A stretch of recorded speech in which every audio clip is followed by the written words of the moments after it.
Hello, and welcome to the DXC Technology Q4 earnings call. All lines have been placed on mute to prevent any background noise. After the speaker's remarks, there will be a question and answer session, and if you would like to ask a question during this time, simply press star one on your telephone keypad. I would now like to turn the conference over to John Sweeney, Vice President, Investor Relations. You may begin.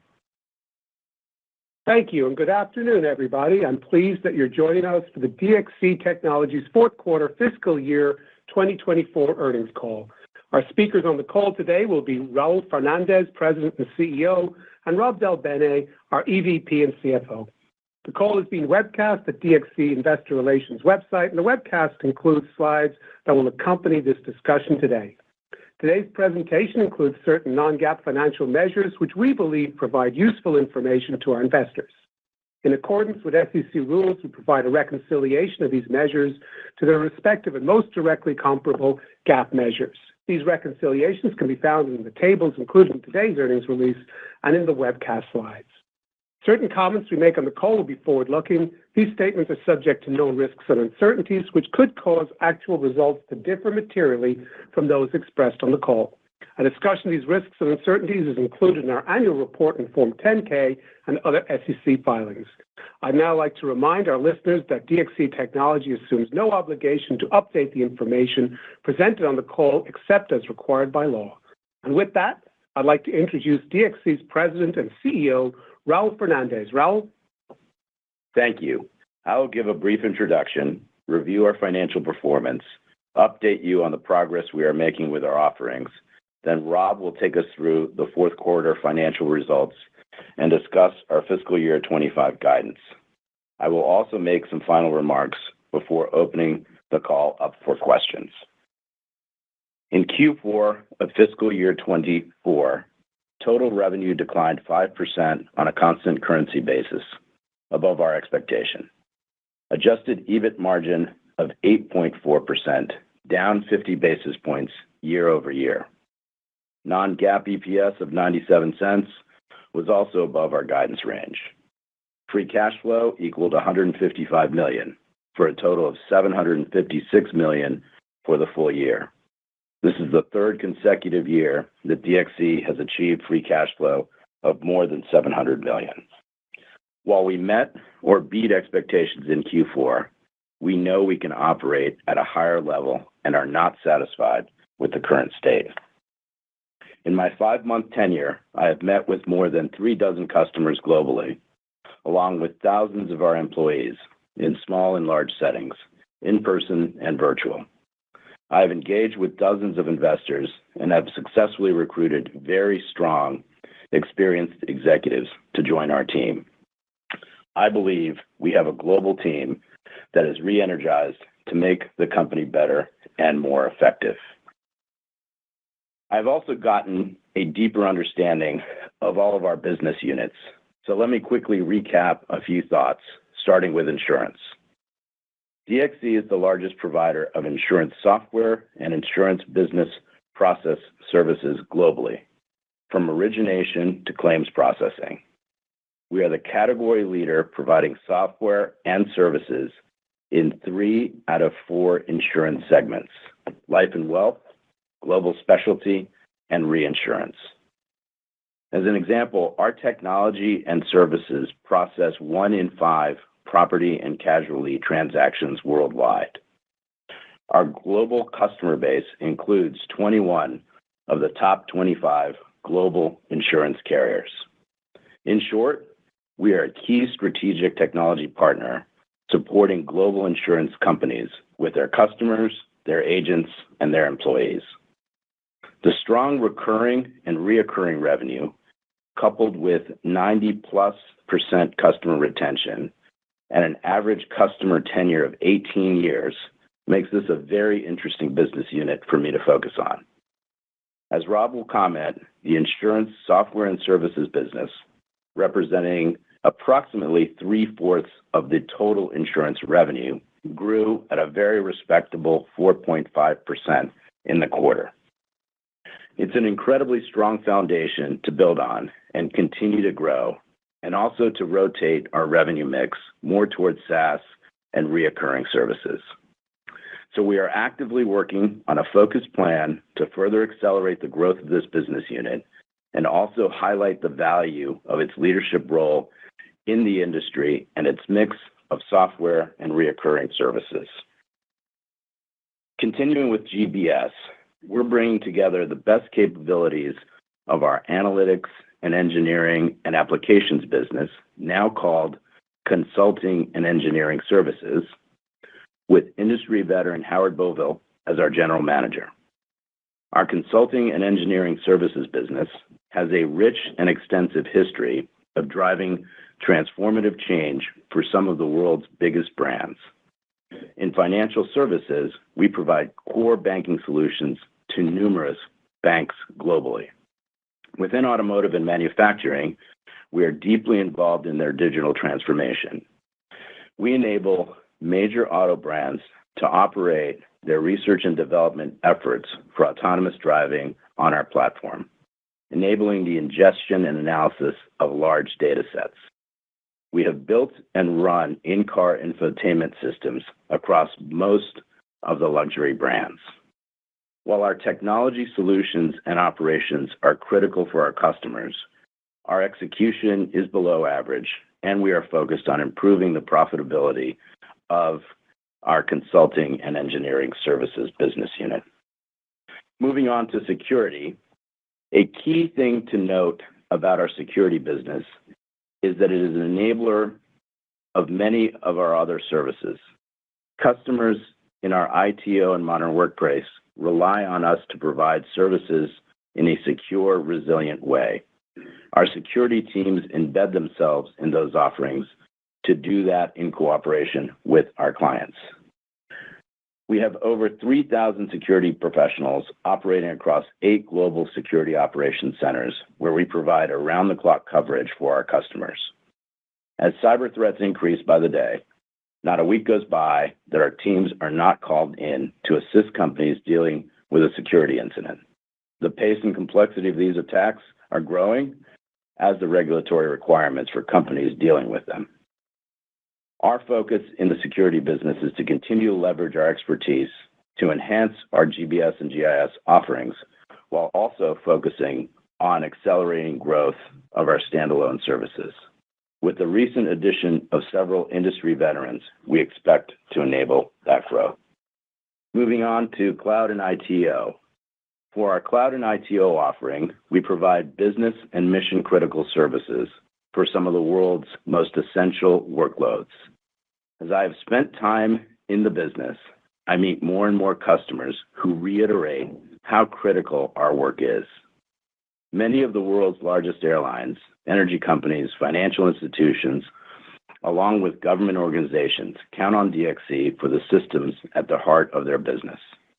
Our teams around the globe work 24/7 to keep their operations running seamlessly and securely. This is a core competency of the company. We operate across the entire technology domain, from legacy core mainframes all the way through the most cutting-edge serverless cloud environments on AWS, Azure, and Google Cloud. As our customers modernize their estates, moving onto more cloud and modern architecture, often with the help of our GBS business unit, we are well-positioned to help them securely operate across multiple environments. This is the foundation we are building on as we pivot our focus in this business to high-quality, profitable, cash-generating service revenue and away from the heavy hardware, software, and data center outsourcing style deals of the past, which drove higher revenue at the expense of profit. Continuing with Modern Workplace, we support over 7 million devices and employees all day, every day. The employee experience is more mission-critical than ever. Today, we operate services with a combination of human and non-human workforce globally and at scale. Driven by AI, we believe we will reach a point soon where at least 75% of our workforce capacity is non-human. We are building and demonstrating expertise in how to manage the non-human workforce at this scale. In dialogue across our customer base, the message is clear. Embracing AI technology is a central part of their digital strategy going forward, and we are well positioned to lead this. As I mentioned before, and it's even more clear to me now, there were missed opportunities in the past to rationalize systems, processes, legal entities, go-to-market, and delivery functions. Therefore, to strengthen our market position, we are undertaking a restructuring initiative aimed at simplifying and enhancing our operational efficiency. We will simplify our processes, increase visibility to eliminate redundancies, reduce costs, improve resource management, and ultimately drive a more streamlined, agile, and competitive organization. One specific example of this enterprise initiative is consolidating our 5 acquired enterprise business systems and optimizing our back-end office functions. We anticipate not only a material reduction in our operating costs, but also improvements in our service delivery and responsiveness to our customers. We are also aligning our organizational structure to support streamlined operations with improved and faster decision-making. This realignment will make us more competitive. Now, Rob will walk you through the financials. Thank you, Raul, and good afternoon, everyone, and thanks for joining our call. Today, I'll review our fourth quarter financial results and then provide you with our outlook for the full year and for the first quarter of fiscal 25. Total organic revenue growth declined 4.9% year to year, ahead of our fourth quarter guidance. GBS revenue was nearly flat, while GIS top line declined 9.3%. Adjusted EBIT margin was 8.4%, above the top end of our guidance, representing an 80 basis point improvement sequentially, driven by our cost reduction initiatives. Margin was down 50 basis points year to year, primarily driven by lower non-cash pension income and the impact of gains from asset sales booked in the fourth quarter of fiscal 23. Non-GAAP EPS was 97 cents, down 5 cents from last year's fourth quarter.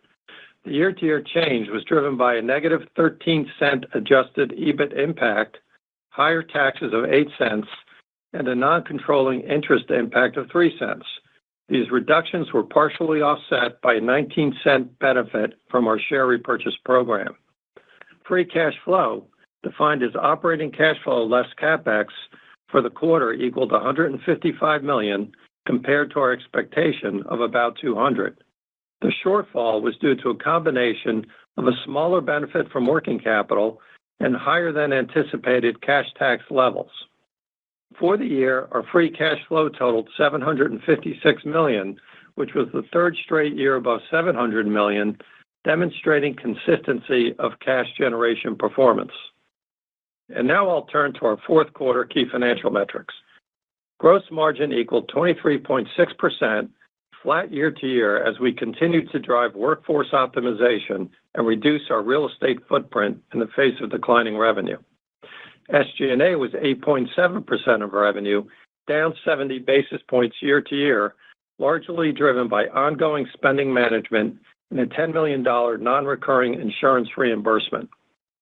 Depreciation and amortization was flat year to year as a percent of revenue, down $17 million, reflecting continued capital discipline. Other income for the quarter was $39 million, a year-to-year reduction of $48 million, which is a 120 basis point impact to EBIT margin, driven by lower pension income of $26 million and lower gains on asset sales of $19 million. Now turning to our segment results. For GBS, organic revenue performance was nearly flat year to year, with the deceleration largely driven by the ongoing challenging market environment for analytics and engineering and applications. GBS profit margin equaled 13.3%, down 40 basis points year to year, but up 140 basis points sequentially, primarily driven by a more favorable mix of higher margin services revenue. For GIS, organic revenue declined 9.3%, largely consistent with our performance throughout the year. We have taken a very disciplined financial approach with new deals and renewals, and this has been reflected in our bookings and revenue performance of both cloud and ITO and modern workplace. GIS margins declined 40 basis points year to year, with operational improvements more than offset by a lower level of pension income. Let me now provide some detail on our individual offerings, first in GBS. Both analytics and engineering and applications organic revenue declined 1% year to year as performance continues to be impacted by the current challenging market environment. While the revenue declined, the book-to-bill ratios for these two businesses were 1.0 or better, with strong renewal activity that does not provide incremental short-term revenue, but provides longer-term revenue stability. Insurance organic revenue increased 1% year to year.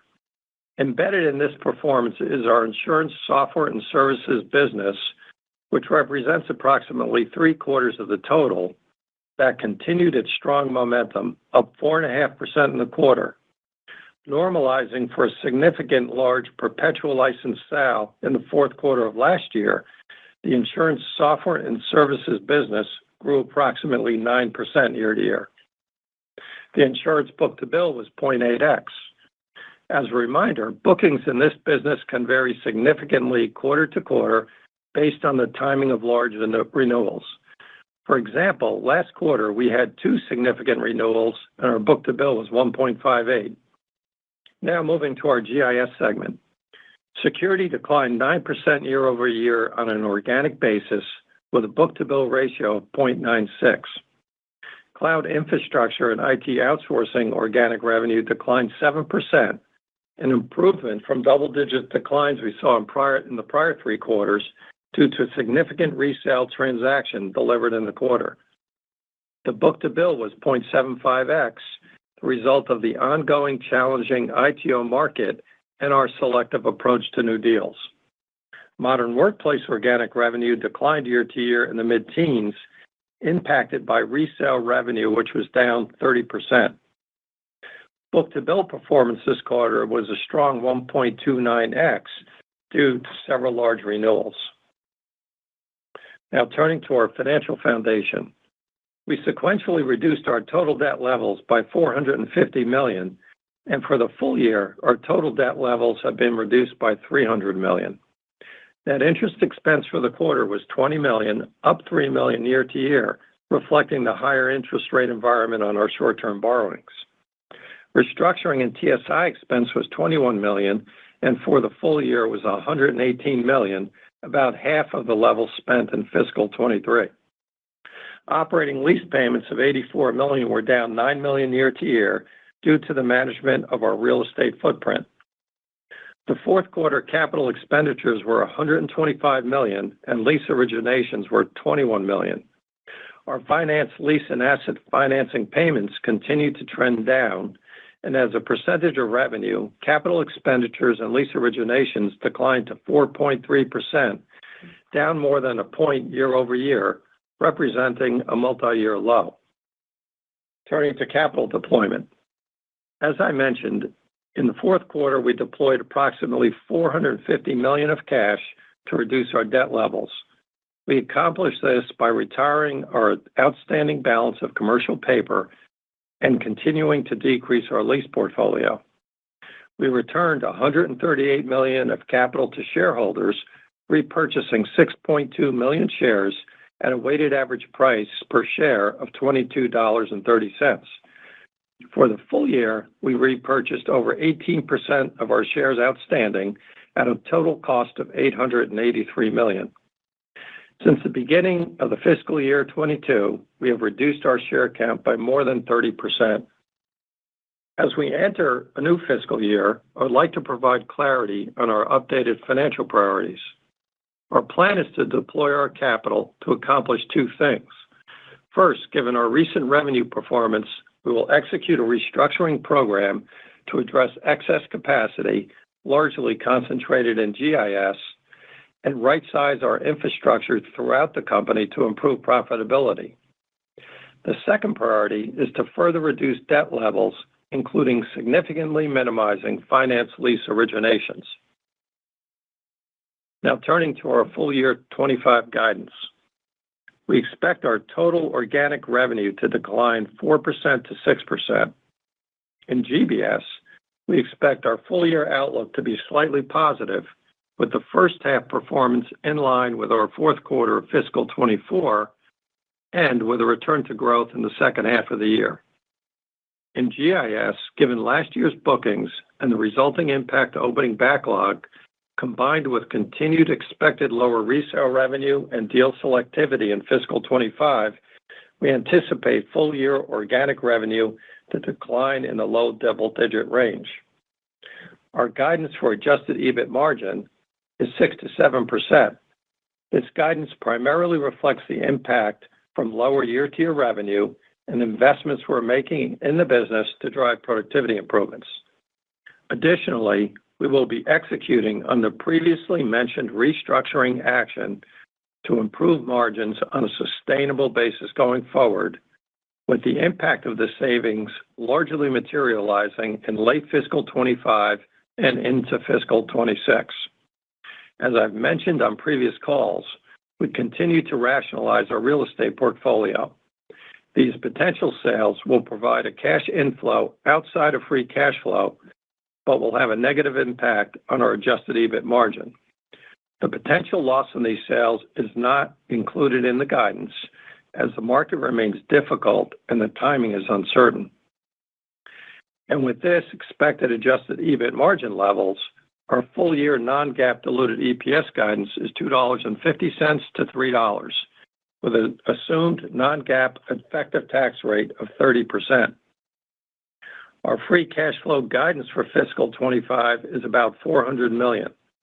There are two main drivers contributing to the lower year-over-year level, and without these changes, free cash flow would be at levels consistent with fiscal 24 performance.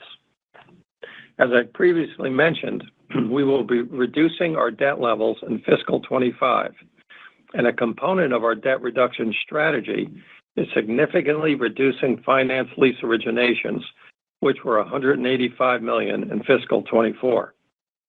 This change in funding approach will reduce our overall debt levels, but will increase our capital expenditures, impacting free cash flow. Also impacting free cash flow will be spending related to the increased level of restructuring, which will be an increase of approximately $250 million year to year. Our expectation is that the restructuring savings will put us on a sustainable path of free cash flow generation above fiscal 24 levels in fiscal 26. As a reminder, our Q1 free cash flow is seasonally lowest, primarily due to the timing of bonus payouts and certain annual supplier payments. Consistent with prior years, cash flow generation will be strongest in the second half of the year. And now our first quarter outlook.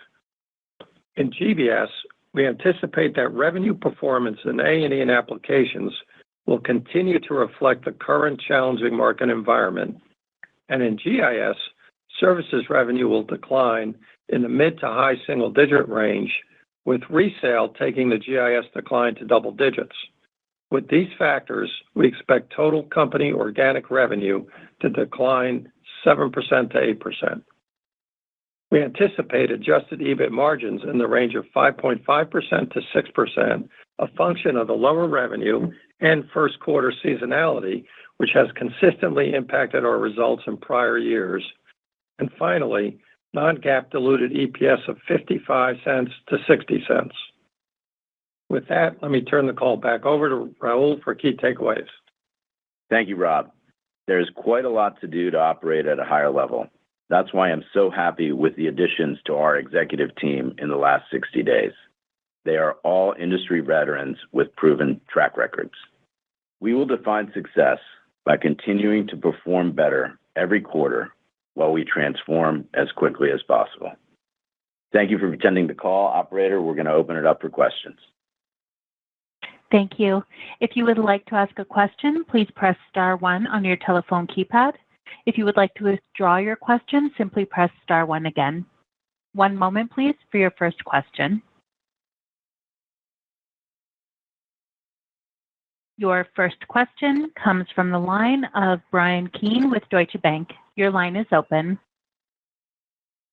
Hi, guys. Thanks for taking the question. Raul, maybe you could just help us understand how your restructuring might be different than many of the CEOs that that came before you that had a lot of restructuring as well. It seems like every 5 years or so, a CEO comes in, looks at the business and restructures it. Just trying to get a sense of how maybe your plans might look different than what we've seen over the last few decades at the CSC and now DXC.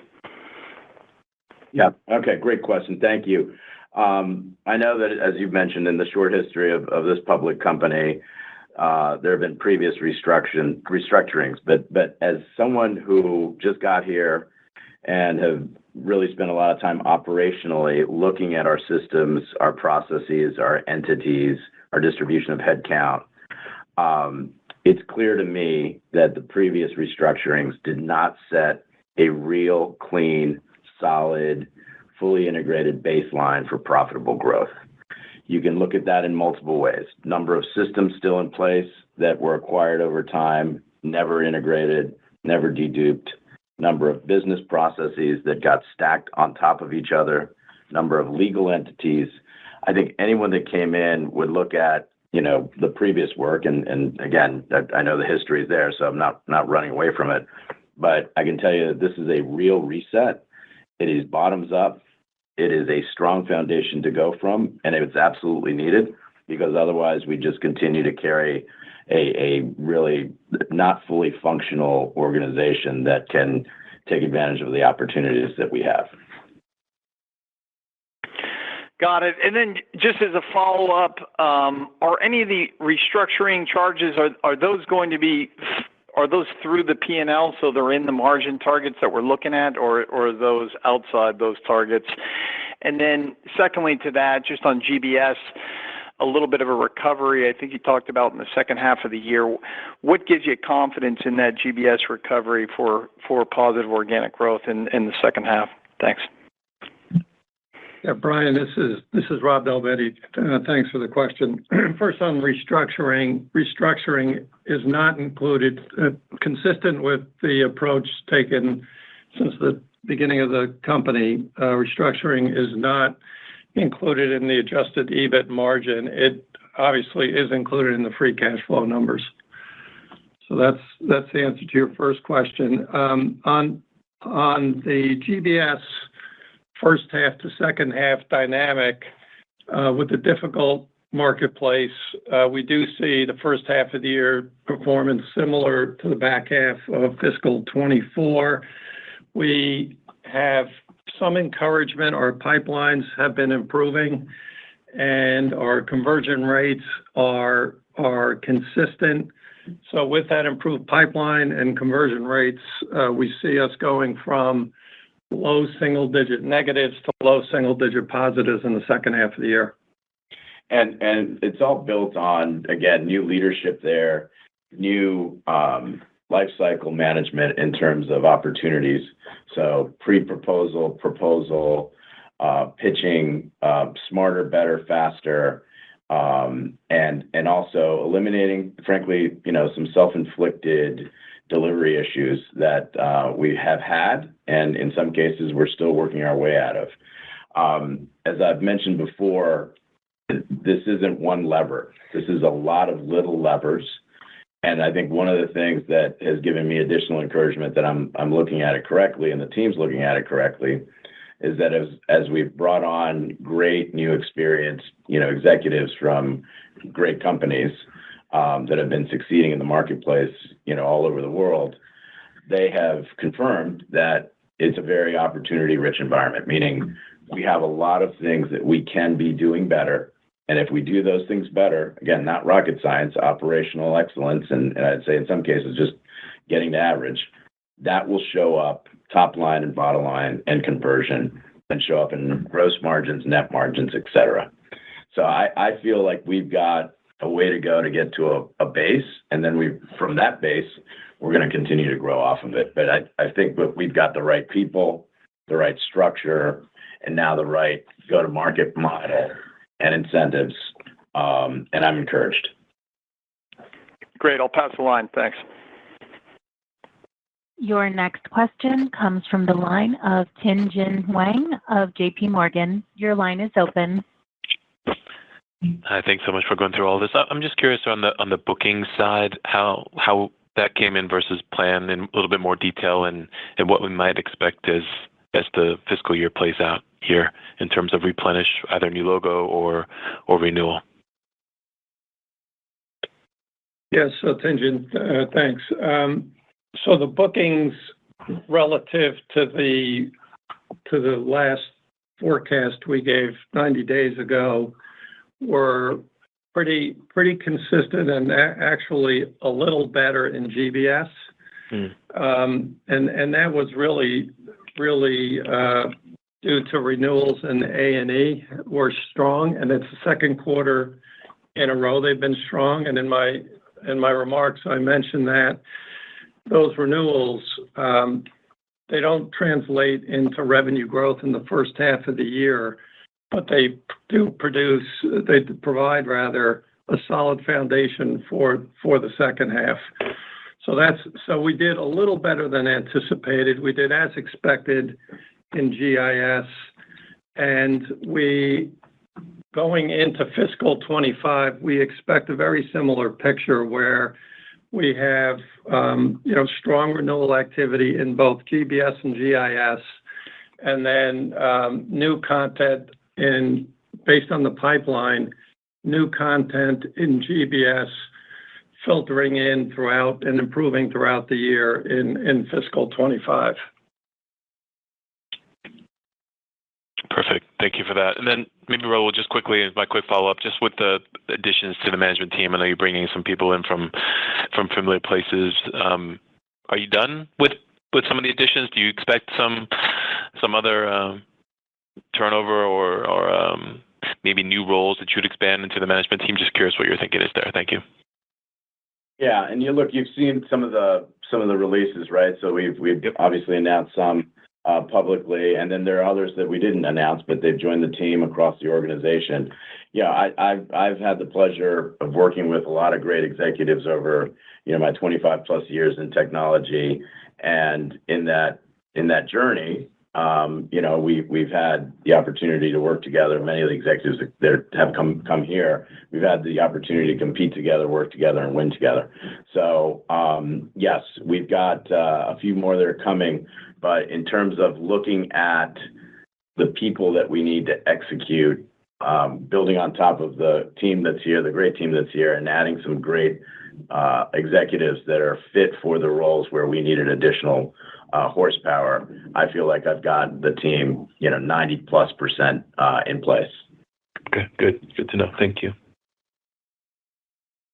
Your next question comes from the line of Bryan Bergin with TD Cowen. Your line is open. Hey guys, good afternoon. Thank you. First question on free cash flow. So understanding you have that, I believe, the $250 million restructuring headwind that seems to be the biggest chunk in the year-over-year bridge. But can you talk about otherwise maybe the levers for free cash flow sustainability amid ongoing top line and potentially margin pressure? And can you also talk about maybe the annual outflows associated with capital lease payments going forward too after free cash flow? Yes. So in terms of free cash flow, we start from a base of strength 3 years in a row, over $700 million, $750 in fiscal 24.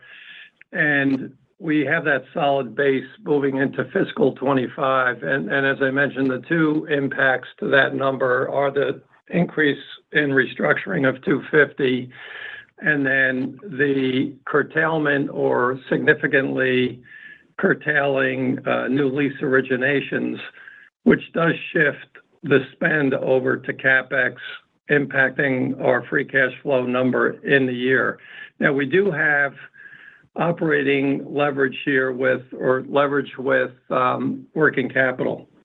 So there is room for improvement in working capital. We're going to be taking advantage of that in fiscal 25 and beyond. And again, with the purpose of the restructuring is to shore up EBIT moving forward 25 into fiscal 26 and curtail that headwind that we faced for the last couple of years. So that's the plan.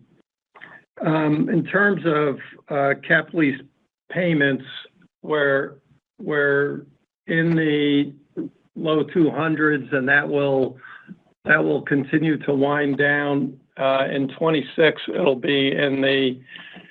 go from a 200 range to 100 range, and then down from there. And just to foot stomp this, the lease originations will go from $185 million in FY24 to 0 in 25. So a very small number. Yes. And that's a $185 million reduction in the free cash flow. Yes. Thank you, John. Okay, that's very helpful. Okay, and I guess a follow-up, just as we think about the top line, the 25 guide, as we try and unpack some of the factors you considered here as it relates to kind of revenue retention and whether you're also working to actively prune out any unfavorable basis of business contracts, any pieces of business you're looking at and assessing it's not strategic to the company. Anything like that working through kind of here to be mindful of as you built the outlook? Yeah, especially in ITO and modern workplace, where historically there's been the packaging of less than optimal profitable reselling of product, reselling of software. That guidance or that direction changed when I got here, and we are going to have profitable contracts, profitable relationships. To the extent we don't have them right now, as we get into renewals of contracts, we're going to address that and then put them on the right footing. But that the mandate is clear now that this isn't growth at all costs, growth at a loss. This is growth with real profitability and a real foundation. Yeah, Brian, just piggybacking on that, we've incorporated that selectivity into our guide on revenue. So that's included, along with continued reduction of low margin resale. Okay, so all of that is packed into the GIS element of the guide. Okay. Did if I missed it, I apologize. Did you quantify that piece just so we can kind of parse that out?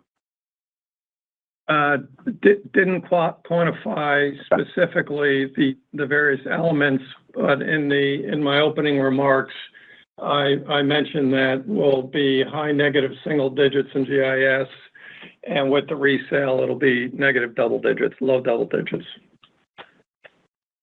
Okay, thank you very much. Thank you. Your next question comes from the line of Darrin Peller with Wolfe Research. Your line is open. Hi, thanks. This is Paul Ebrecht on for Darren. Can you just provide some color on what you're seeing in the broader macro environment and client behavior, and maybe how that relates to 3 months ago? And as you built your fiscal year 25 outlook, were you assuming any improvement in the broader demand as we go through the year? Sure. Look, I think there are a couple of factors, right, with companies that are operating at different levels of efficiency. And I think our issue is being more effective across the whole life cycle of capturing business, new business, solutioning it correctly, pricing it correctly, as well as on our existing business, obviously winning the recompetes and being able to create the right economic model for those recompetes. We have plenty of opportunity in the universe that we operate in.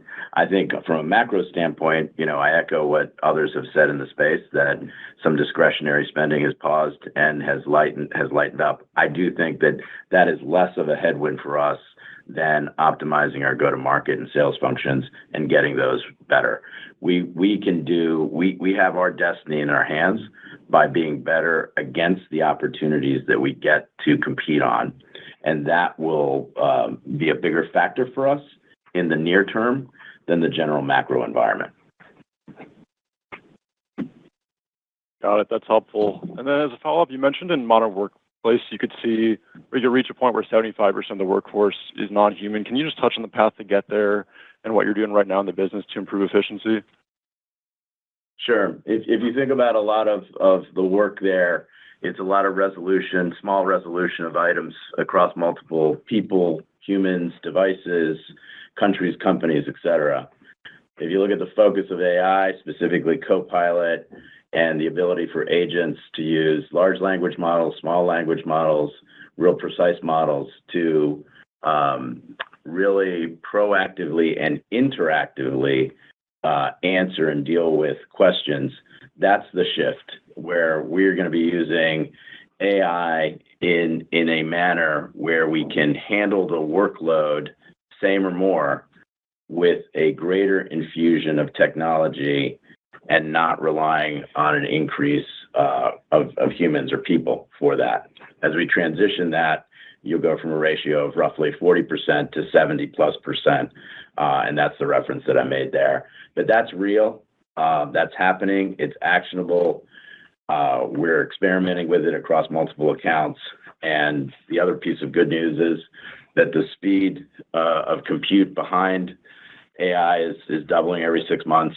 So the speed, accuracy, and multimodal ability for a virtual agent to really be a great partner in delivering these services at a high quality is there today and getting better, and we're going to take full advantage of it. Great, thank you. Your next question comes from the line of Jonathan Lee with Guggenheim Securities. Your line is open. Great, thanks for taking our questions. We appreciate the level of detail here.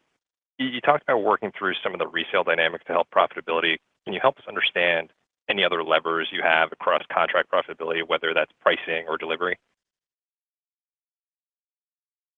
Yes. So Jonathan, I think there's leverage across the board, in particular in the ITO business. I'll just take that first. We've been on a march to reduce physical capacity with the revenue reductions we've experienced, and we will continue that this year as well. And the $100 million of restructuring between the $250 year-to-year growth and the base of $350, that $100 million is predominantly on physical capacity. So that's one element that will deliver savings into the future. The second element is just efficiency and infrastructure at the account level, and we are going after that with the restructuring funding. So while we're very good at our service delivery levels, we've got high NPS scores. Our restructuring is designed to eliminate the overhead within the accounts as opposed to the direct delivery population that we have. So, and we are, we're firmly on that track, and that's how we're going to execute the restructuring. In the GBS business, we have room to improve margins, and specifically in the consulting and engineering business. Our margins are below competition, and again, the restructuring is designed to help us narrow that gap to competition in that business unit. That's another lever for us. Great, thanks for that. And just as a follow-up, as you think about the realignment of the company on a business unit basis versus geographic prior, can you talk about some of the client receptivity there? Yeah, and it's really the intersection, right? Because it's the intersection of the talent, the managers, the delivery at the geography in tight coordination with the offering. And so what you're getting just from the beginning of the life cycle is better, pre-bid solutioning, better solutioning, better deployment once you win. One of the things that companies can trip themselves up on, and we certainly have, is not being timely in the staffing or fully staffing of something that's won. That leads to SLAs. That's completely self-inflicted, 100% avoidable. If you plan better, you execute better. So that's another example of seeing a lot of little things that other organizations can do, and I know we can do better, that can have an impact. And that impact will be every month, every quarter, and we'll see that. So those are just some of the elements that I think our new go-to-market really resonates with both the local geography, engaging the offering at a global level, and ultimately the most important thing, which is the customer.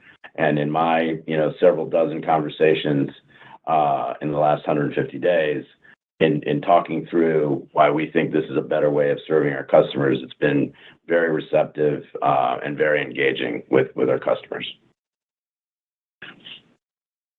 Appreciate that clarity. Thank you. Your next question comes from the line of Spencer Hansen with Susquehanna. Your line is open. Great. Thanks for taking my question. Raul, you had some really interesting call-outs on the insurance business. Can you just speak to any broader strategic or even tactical opportunities you see there with the insurance business? Thanks. Great. Yeah, as I looked at every business unit, I think, I very early on it became clear to me that we have an outsized opportunity in terms of a return on effort with our insurance business unit. With that opportunity in hand, we're exploring a small, select, and experienced group of partners that could help us accelerate growth with a good SaaS and reoccurring services mix while maintaining control of that business unit. So we're in that process right now. It's a great foundation. It's a great set of customers, a great history with those customers, and really a critical partnership across the world in every aspect of supporting the different product lines that our customers bring to the marketplace. Great. Thank you. Appreciate it. Your next question comes from the line of James Faucette with Morgan Stanley. Your line is open. Thank you very much. I wanted to ask about go-to-market and sales process. I know, Raul, in past conversations, you've talked a lot about improving and tightening up the message to customers so that they understand the value that DXC can deliver, et cetera. And it sounds like, with some of the changes that you've made, that the pipeline's expanding, but conversion rates are pretty stable. And it sounds like that's kind of the assumption for right now. But how should we think about the process and the time to start to even improve conversion rates and how that may be helpful to getting the business back to growth?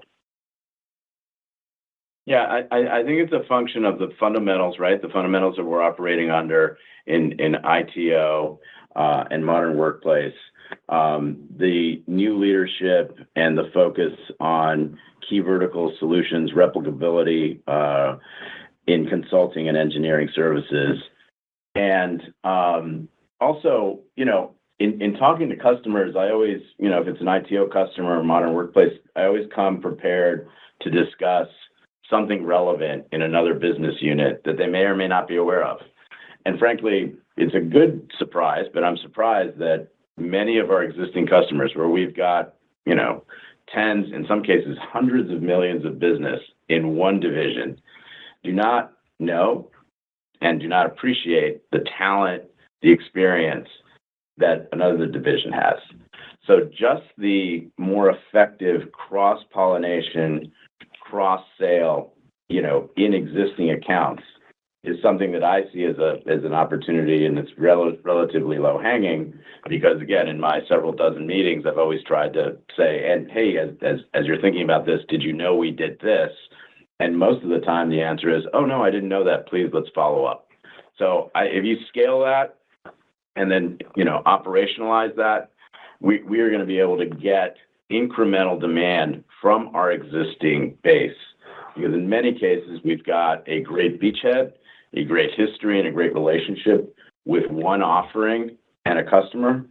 But that should be a gateway, an effective gateway, a fast gateway to compete with the other offerings. And that mechanism, that orchestration, that collaboration, that packaging up of stories, as I've mentioned before, all of that is happening as we speak. And frankly, it wasn't happening at a good level before. And it sounds like then, for the most part, you've talked about some incremental partnerships, for example, on the insurance side, but it sounds like you feel like you have all or at least the majority of assets to be able to execute and deliver that cross-sell. that fair, or are there other things that you think you're going to need to add into the mix? No, we have what we need to compete. We have what we need to compete profitably and grow. We have to get some internal systems aligned. We've got to, as I mentioned earlier, dedupe, streamline, and do some work that should have been done before and it wasn't. But we're going to get it done with speed, and we've got to perform every day, every week, every quarter while we transform. And transformation is the restructuring, and we've got to do both quickly. Great. Thank you so much. Your next question comes from the line of Bradley Clark with BMO Capital Markets. Your line is open. Hi, thank you. This is Brad on for Keith Bachman.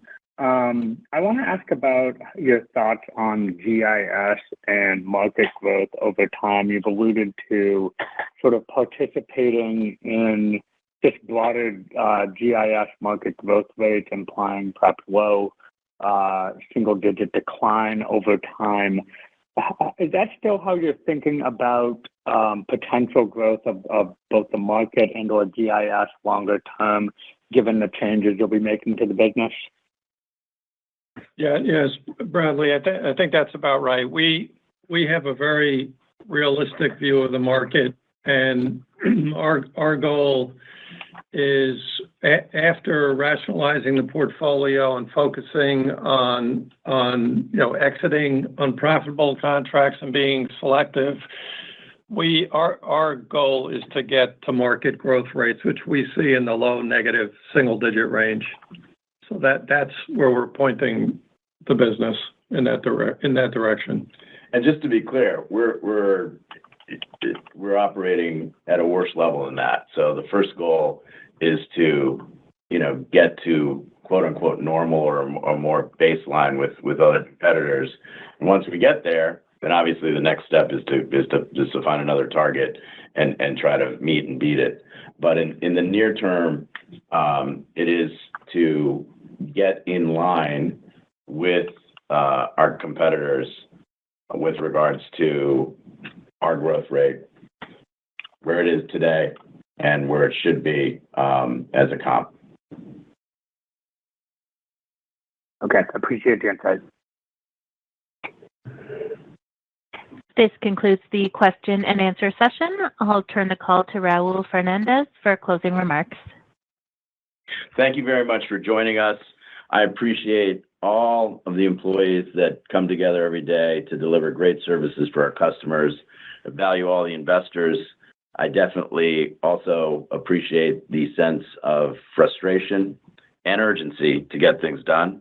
And that is what I'm 100% focused on. So thank you very much for attending today.